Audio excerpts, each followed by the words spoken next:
Delhi Mumbai expressway पे आज होगा इफ्तिताह। आपको बता दें कि दौसा में दिल्ली मुंबई एक्सप्रेसवे के पहले मरहले का इफ्तिताह किया जाएगा। पीएम मोदी 2 घंटे से दिल्ली और जयपुर जाने वाला जो एक्सप्रेसवे है उसका इफ्तिताह करने के लिए पहुंचेंगे। आपको बता दें कि 12 घंटे में दिल्ली से मुंबई का सफर कर सकेंगे। दिल्ली मुंबई एक्सप्रेसवे मुल्क का सबसे लंबा एक्सप्रेसवे होगा। 18,100 करोड़ रुपए की लागत से बना ये प्रोजेक्ट दिल्ली से मुंबई सफर करने वाले लोगों के लिए खुशखबरी के साथ लाएगा। वज़ीर-ए-आज़म नरेंद्र मोदी आज दौसा में दिल्ली मुंबई एक्सप्रेसवे के पहले मरहले का इफ्तिताह करने वाले हैं। इस मौके पर मरकजी वज़ीर ट्रांसपोर्ट नितिन गडकरी भी मौजूद रहेंगे। दिल्ली मुंबई एक्सप्रेसवे मुल्क का सबसे लंबा एक्सप्रेसवे है, जिसकी कुल लंबाई 1386 किलोमीटर बताई जा रही है।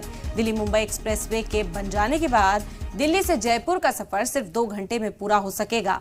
वहीं दिल्ली में महज 12 घंटे में मुंबई पहुंचा जा सकेगा।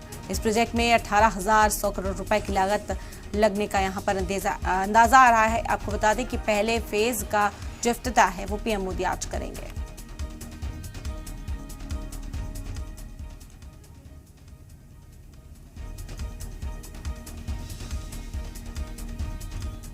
तो दिल्ली से मुंबई का सफर करने वालों के लिए बड़ी खुशखबरी है। वज़ीर-ए-आज़म नरेंद्र मोदी आज मुल्क के सबसे लंबे एक्सप्रेसवे की सौगात देने जा रहे हैं। आज पीएम मोदी एक्सप्रेसवे के पहले फेज का इफ्तिताह करेंगे। रिपोर्ट देखिए।